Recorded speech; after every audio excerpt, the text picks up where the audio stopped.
잘 후회하며 사는 인생이라는 시리즈 말씀을 쭉 전해오고 있습니다. 오늘은 7번째 말씀인데요. 오늘은 이 시리즈 마지막 말씀입니다. 혹시 이 시리즈 말씀이 여러분에게 좀 도움이 되셨는지 잘 모르겠습니다만 오늘 말씀도 우리 삶에 좀 예수님의 중요한 또 가르침, 인도하심 되기를 간절히 바랍니다. 제목은 위쪽으로 떨어져라, 이런 제목으로 말씀을 나누려고 합니다. 자, 오늘 말씀에 보면 예수님의 제자들이 다시 자기 동네로 돌아갔습니다. 예수님이 십자가에 못 박혀 죽으시고 부활하시고 이 모든 드라마틱한 장면들이 며칠 사이에 일어났잖아요. 그리고 난 다음에 제자들이 지금 자기 갈릴리 동네로 다시 돌아왔습니다. 여기 이제 디베랴 호수 하면 이제 게네사렛 호수라고 불리기도 하고 갈릴리 같은 장소예요. 이 사람들이 태어나고 자랐던 장소잖아요. 이곳으로 돌아왔어요. 여기 돌아왔지만 예수님의 모습을 또 직접 만나기도 했지만 이 베드로의 마음은 되게 복잡했던 것 같아요. 자기 메시아를 3번이나 부인했는데 그냥 부인한 정도가 아니고 막 자기 고문을 받고 막 부인해 이렇게 막 어떤 생명 위협을 받는 것도 아니고 하냐 하나가 이 사람 거기서 봤는데 그랬는데 나 아니에요. 그래서 막 이런 식으로 이제 적극적으로 부인해 놨었잖아요. 이런 이제 트라우마 같은 게 좀 있어가지고 아마 베드로의 마음이 되게 복잡했던 것 같아요.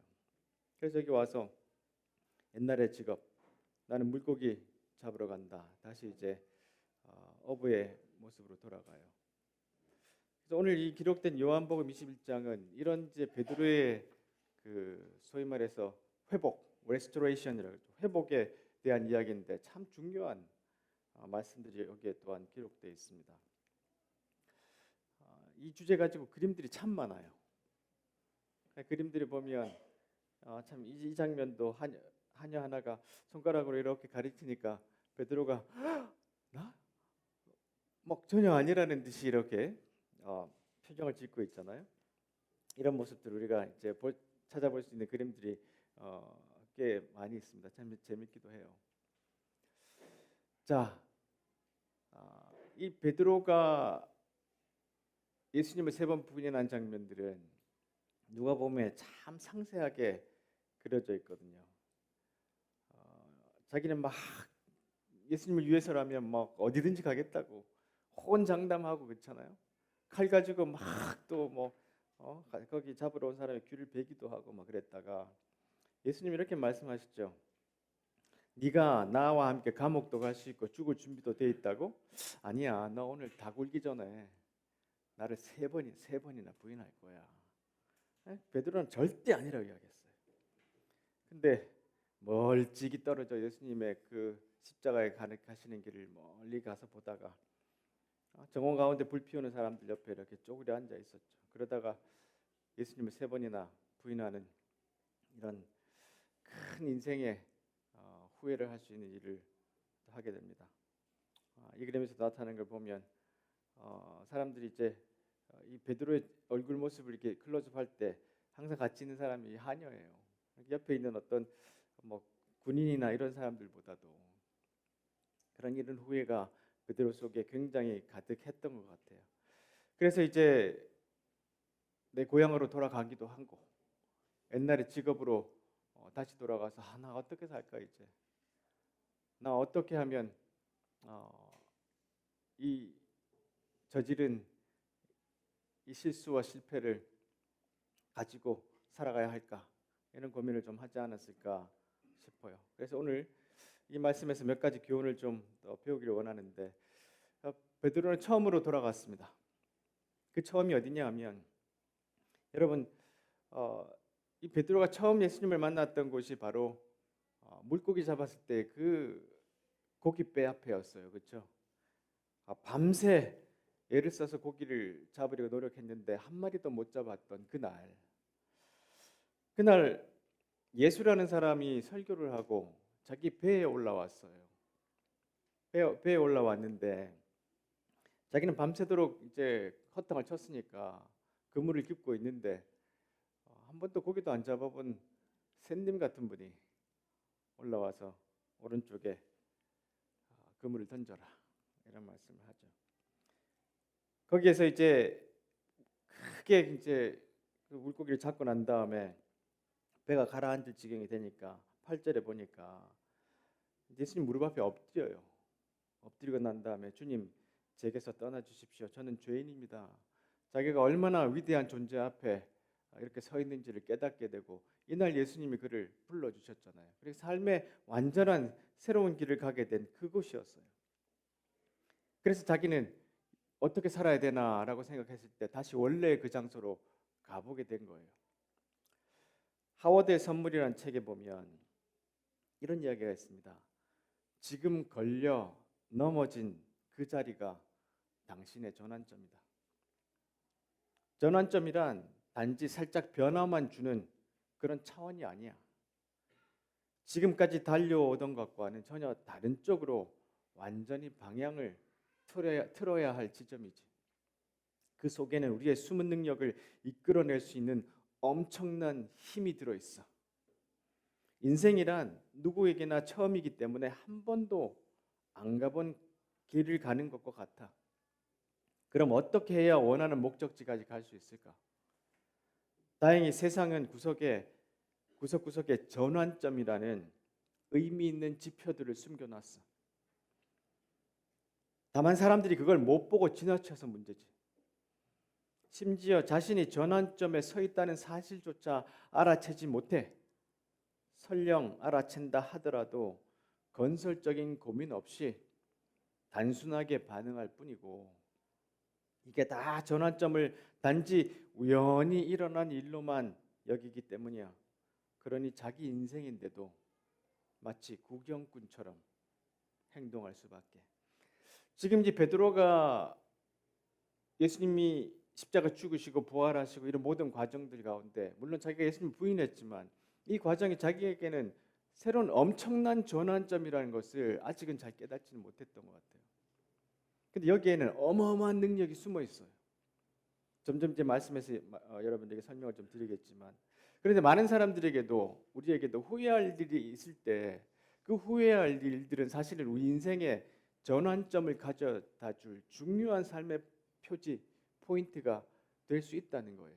그런데 대부분은 그것에 대해서 심각하게 생각하지 않고 대부분 자기 인생인데도 구경꾼처럼 지나가 버릴 수 있다는 거예요. 그래서 우리가 처음 이렇게 후회하는 일들이 생기고 어려움이 가득했을 때는 내가 예수님을 처음 만났던 그곳, 예수님이 다시 나에게 확인해 주셨던 그곳, 열정을 주셨던 그 장소로 우리는 다시 돌아갈 필요가 있어요. 그것이 곧 어느 지역일 필요도 없고 그냥 내가 그 아침에 다시 한번 주님 앞으로 나아가는 그 일들을 시작하는 것이죠.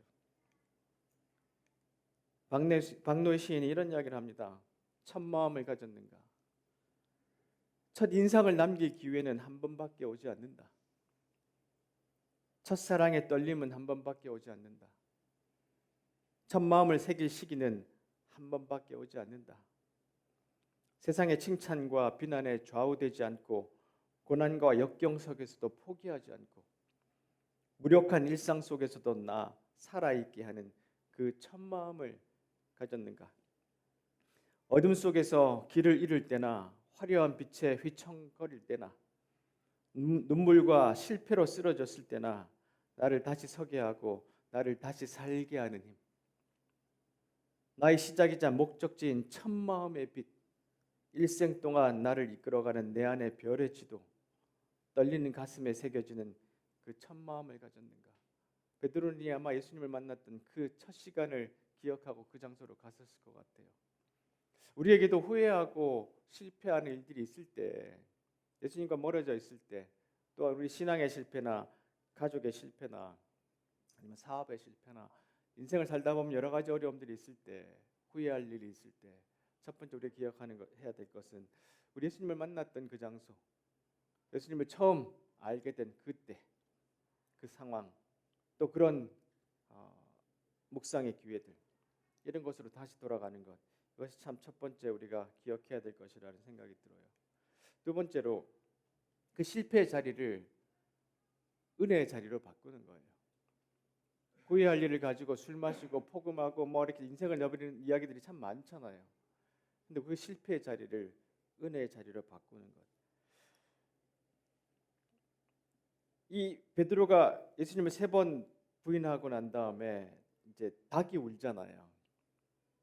근데 다른 이제 성경의 본문에 보면 그 닭이 울 때 예수님이 베드로를 이렇게 마주하고 뭐 눈이 마주친 그런 비슷한 장면을 그려놨는데 거리상 그렇지는 않아요.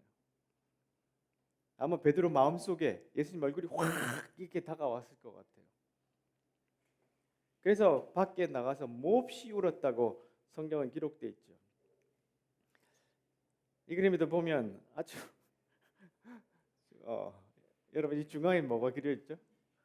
네, 이 수탉이 베드로를 정면으로 쳐다보고 놀리듯이 울고 있습니다. 이쪽에 하녀가 손가락을 이렇게 하고 예수님이 저 뒤에서 이렇게 십자가로 가시면서 이렇게 끌려가시면서 이렇게 베드로를 쳐다보는 이 그림들이 그려져 있잖아요. 베드로는 이런 이제 실패, 후회를 할 아주 스승을 메시아를 배반하는 그런 큰 실수를 저질렀어요. 리처드 로우 수사가 이런 이야기를 합니다.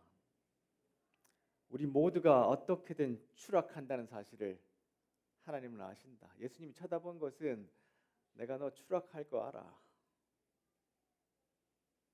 네가 나를 위해서 죽겠다 그러고 감옥까지 가겠다 그랬지만 나는 네가 추락할 거 알아. 우리로 하여금 하루에 수도 없이 균형을 잃고 파국을 보게 만드는 일이 하나님께는 평소의 비즈니스인 것이다. 우리가 하루에도 몇 번이나 실수를 하는 거예요. 우리가 실패할 적마다 영적 지도자들이 그러듯이 하나님께서는 말씀하신다. 와, 참 좋은 기회다. 우리가 이것으로 뭘 할 수 있는지 보자. 같은 하나님께서 우리가 자기 에고를 키워줄 따르면 이른바 성공을 했을 때는 틀림없이 이렇게 말씀하실 것이다. 뭐 괜찮은 일이 새로 생길 것 같지는 않군. 그러니까 실패했을 때는 하나님이 그걸 가지고 요리를 하셔서 좋은 일을 만드신다는 거예요. 몰락과 실패는 인간들 사이에서 균형을 잡아주는 평행장치다. 성공은 그 반대일 뿐이다. 건강한 공동체와 신뢰는 남보다 우월한 우리가 아니라 남들과 같이 고통당하는 우리 둘레에서 형성되는 것이다. 그래서 오히려 우리가 실수하고 실패할 때 하나님 그걸 사용하셔서 우리를 인간 만드시겠다는 거예요. 그것이 우리 인간의 삶의 평행을 만드는 추다. 이렇게 설명을 하고 있습니다. 참 좋은 표현이라는 생각이 들었어요. 자, 우리 삶은 이렇게 실패하고 실수할 수 있는 여러 가지 요소들이 많지만 로마서에 보시면 메시아께서 오심으로 말미암아 예수께서 오심으로 말미암아 이 모든 치명적인 딜레마가 해결됐습니다. 우리를 위해 오신 그리스도의 임재 속에 들어가 있는 사람들은 늘 먹구름이 들이온 것 같은 암울한 삶을 더 이상 살지 않아도 됩니다.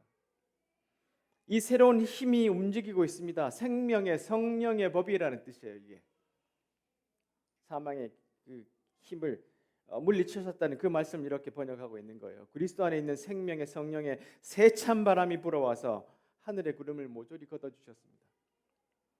죄와 죽음이라는 잔혹한 폭군 밑에서 평생을 허덕거려야 했을 우리 여러분을 해방시켜 주셨습니다.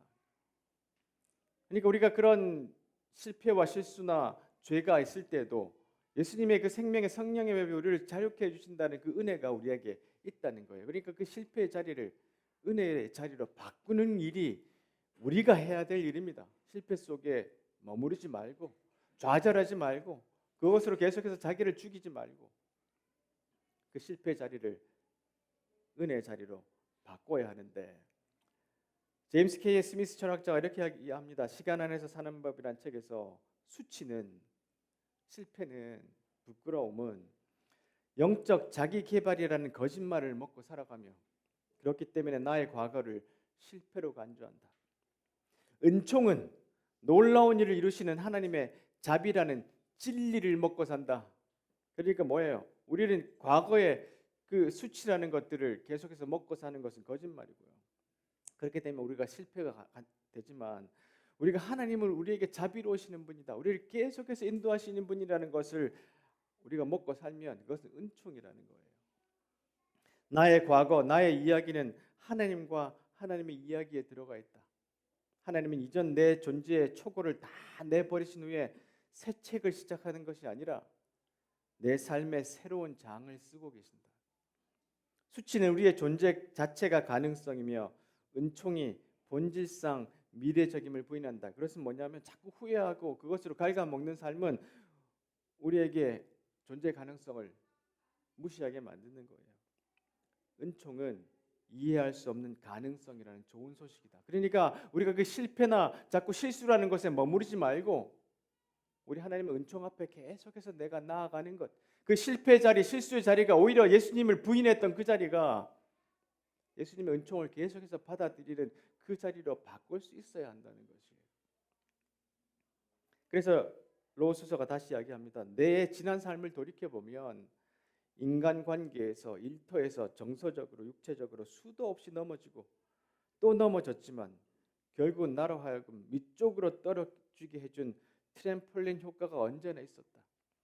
아래로 추락하는 것이 끝이 아니었다. 실은 그렇게 하여 다시 뛰어오르게 한 것이다. 그러니까 우리가 계속해서 후회할 일들이 있겠지만 그러나 그것이 그냥 밑으로 떨어지는 것이 아니라 이것을 사용해서 이분은 이런 표현을 했어요. 위쪽으로 떨어져야 된다. 내가 실수하고 실패한 것들이 나를 갉아먹고 수치와 좌절 속에 나를 버려두는 것이 아니라 그것을 통해서 오히려 튀어 올라서, 여러분 표현이 웃기지 않습니까? 위쪽으로 떨어진다. 이게 얼마나 은혜로운 오랫동안 영적으로 고민하고 기도했던 사람의 표현인지 정말 제가 존경할 정도로 좋은 표현인 것 같아요. 위쪽으로 떨어진다. 그러니까 우리가 이미 추락했지만, 실수하고 추락했지만 그것이 어디로?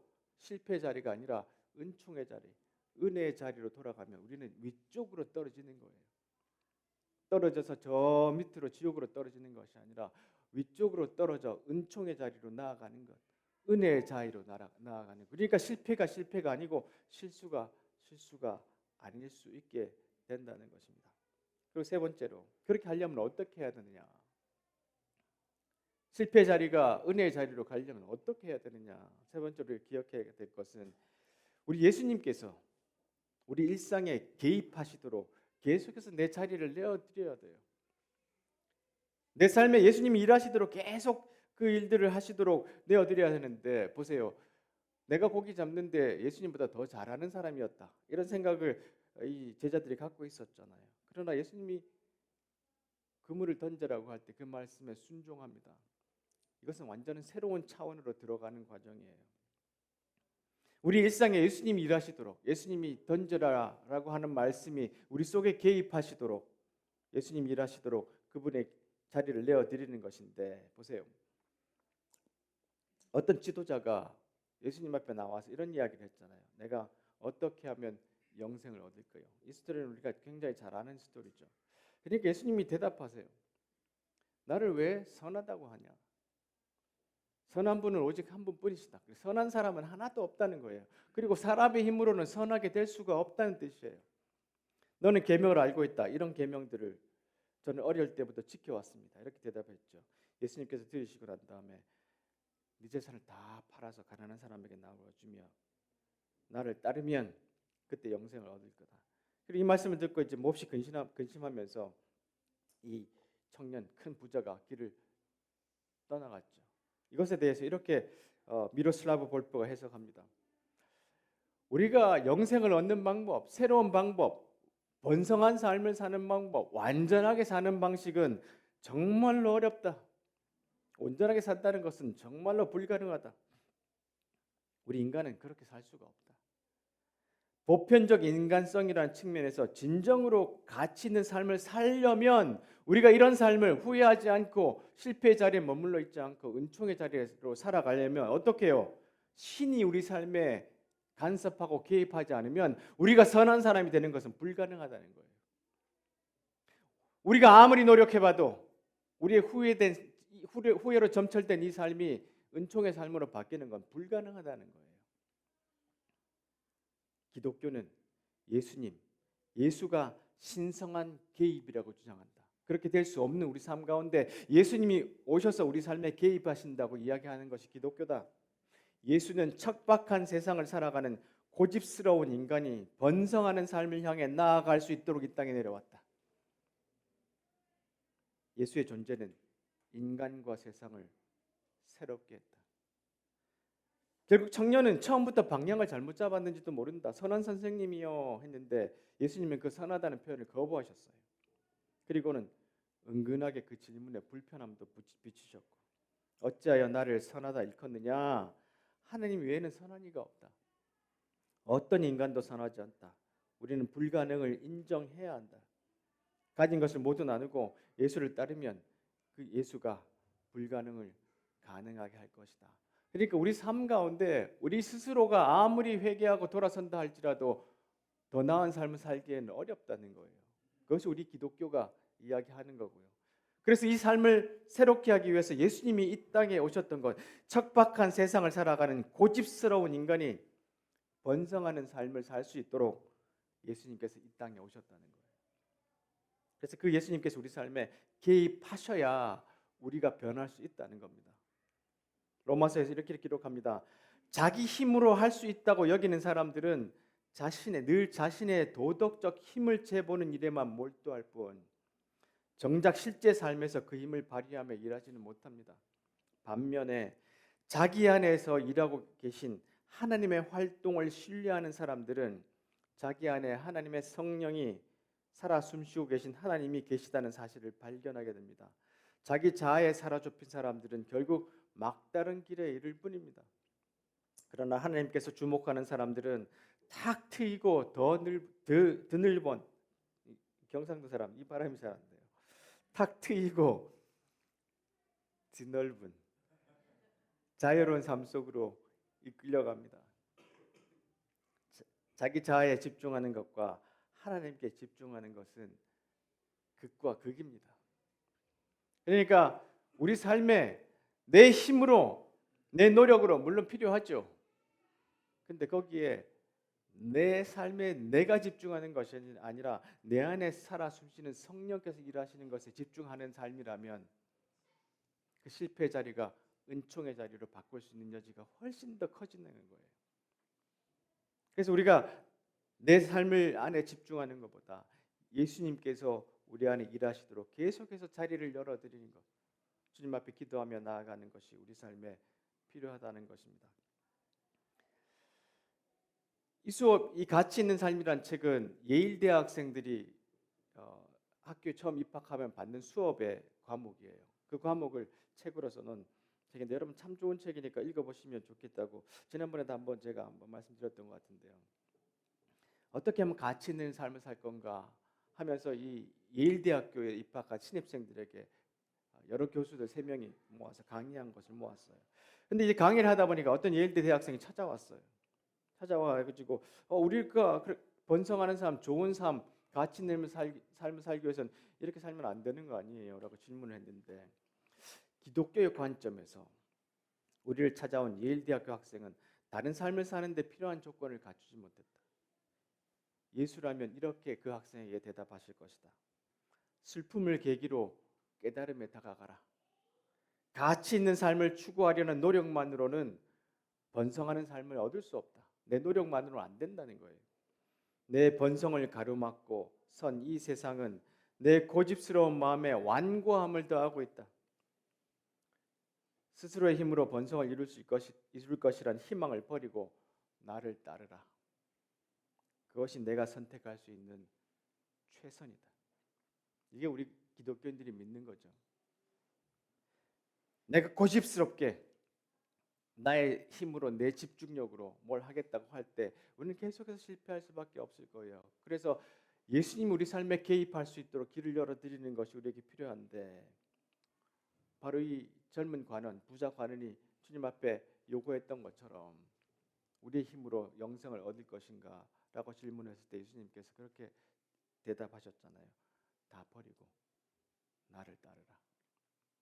그래서 우리가 이 실패하고 후회하고 이런 트라우마가 가득한 삶을 살아갈 때 그 실패의 자리가 그냥 실패 자리로 끝나는 것이 아니라 베드로가 예수님 부인한 자리가 부인한 자리로 끝나는 것이 아니라 인생의 전환점이 되어서 다른 삶을 살 수 있도록 이끌어 가는데 바로 예수님께서 오셔서 내 그물을 던져라. 먹을 것이 있느냐. 예수님께서 삶에 직접적으로 일상에 계속해서 개입하시도록 길을 열어드리는 것이 우리에게 필요하다는 것입니다. 네 번째로 우리가 오리지널 디자인으로 살아가야, 다른 말로 하면 우리의 삶의 진정한 목적대로 살아가야 된다는 것을 회복할 때 다시 한번 우리가 후의 삶을 살지 않고 그 후의 삶이 은총의 자리로 새로운 길로 전환점으로 나아갈 수 있게 되는데요. 이제 누가복음 5장에 처음 이제 예수님께서 베드로를 만났을 때 물고기를 많이 잡게 되니까 이제 베드로가 예수님 앞에 엎드렸죠. 그리고 난 다음에 예수님이 10절에 보면 두려워하지 마라. 이제부터 너를 사람 낚는 어부로 만들 거다. 그렇게 말씀하셨어요. 근데 베드로가 이 말을 처음에 이해를 했을까 하는 생각이 들어요. 이제부터는 사람 낚는 어부로 만들어 주겠다. 그리고 3년을 지나는데 베드로의 삶을 이렇게 돌아다보면 이 말씀을 제대로 이해 못했던 것 같아요. 왜냐하면 그 예수님을 따라가는 동안 베드로는 아마 예수님을 따라가는 이 길이 입신양명의 길이 아닌가. 예수님을 왕으로 모시고 좋은 자리 하나 차지할 수 있지 않을까. 이제 내 길이 이제 이분을 만나서 새로운 길로 더 유명해지는 길로, 더 많은 재물을 쌓는 길로, 편안한 삶의 길로 나를 이끌지 않을까. 이런 착각을 하지 않았나 싶어요. 왜냐하면 여러분 이제 말씀 읽을 때 보면 복음서에 베드로의 행동을 보면 나타나잖아요. 예수님 십자가 못 박혀 죽으신다니까 뭐라 그랬죠? 막 절대로 그럴 수 없다라고 그러죠. 그리고 예수님이 사탄아 뒤로 물러거라 이런 말씀을 하기도 하고 제일 높은 자리에 앉겠다고 막 제자들 싸우니까 자기가 나서서 내가 지금 수제자인데 이런 모습들을 보면 아마 예수님이 3년 동안 이를 인도하고 가르쳤던 이 말씀을 베드로가 아직까지 제대로 이해하지 못했던 거 아닌가 싶어요. 그래서 지금 예수님 부인했잖아요. 예수님이 십자가에 이제 가시니까 3번이나 부인하잖아요. 그래서 트라우마가 됐잖아요.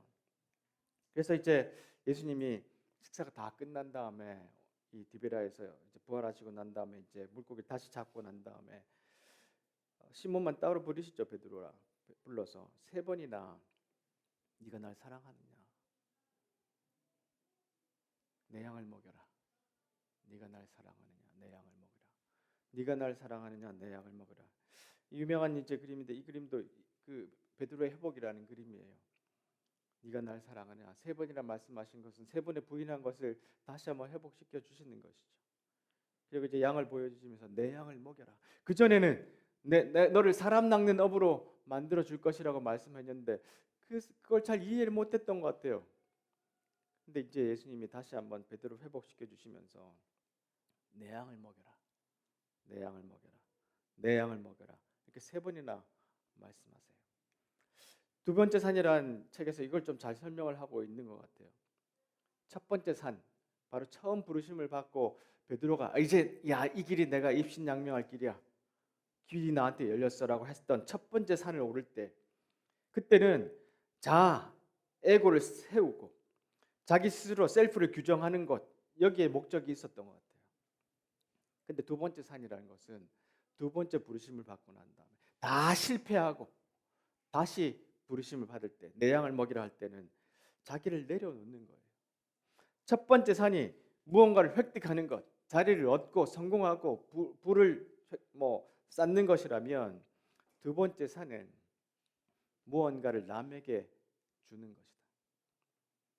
첫 번째 산이 계층 상승의 엘리트적인 것이라면 두 번째 산은 무언가 부족한 사람들 사이에 자기 자신을 단단히 뿌리내리고 그들과 손잡고 나란히 걷는 평등주의적인 것이다. 베드로를 바꿔놔야 됩니다. 예수님께서.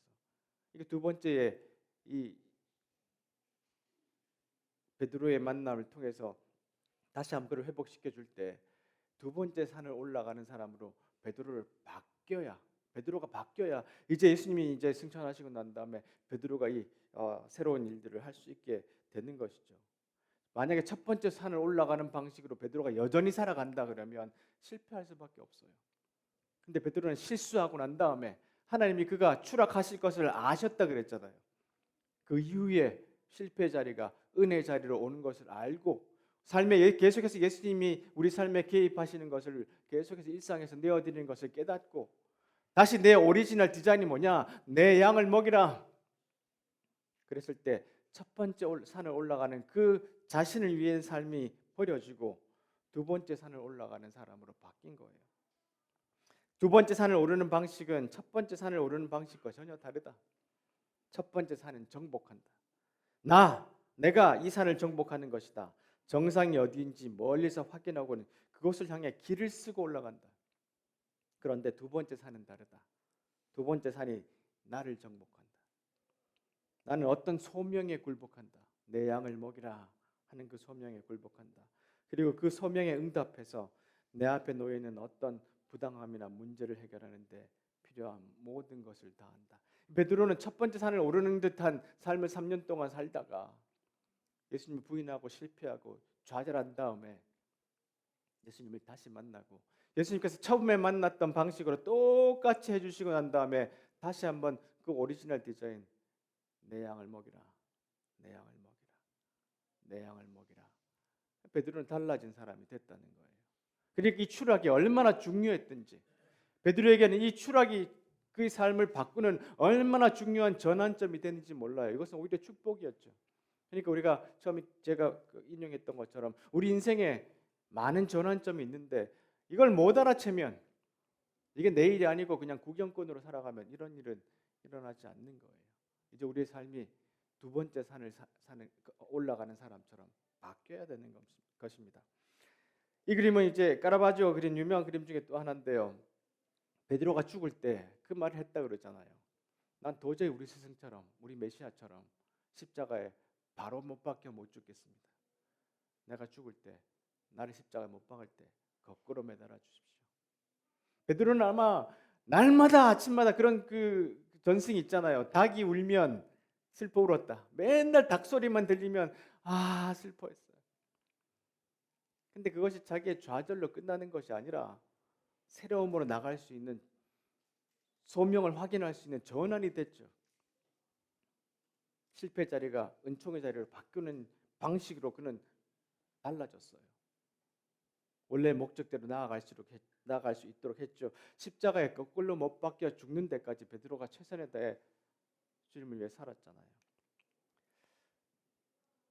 두 번째 산이라는 책에서 이런 이야기를 합니다. 행복은 어떤 일을 성공적으로 수행한 데서 비롯되지만 기쁨은 남에게 무언가를 베푸는 데서 비롯된다. 행복은 서서히 사라진다.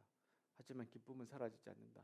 계속 이 기쁨으로 아마 베드로는 살아가지 않을까 싶어요. 첫 번째 산을 오르면서 나는 행복해야 돼.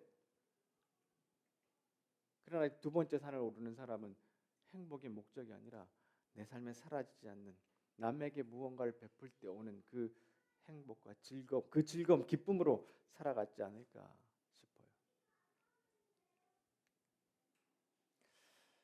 습관의 영성이다라는 책이 있는데요. 이 책에서 이런 표현을 씁니다. 당신은 어떤 의례로 하루를 시작하는가?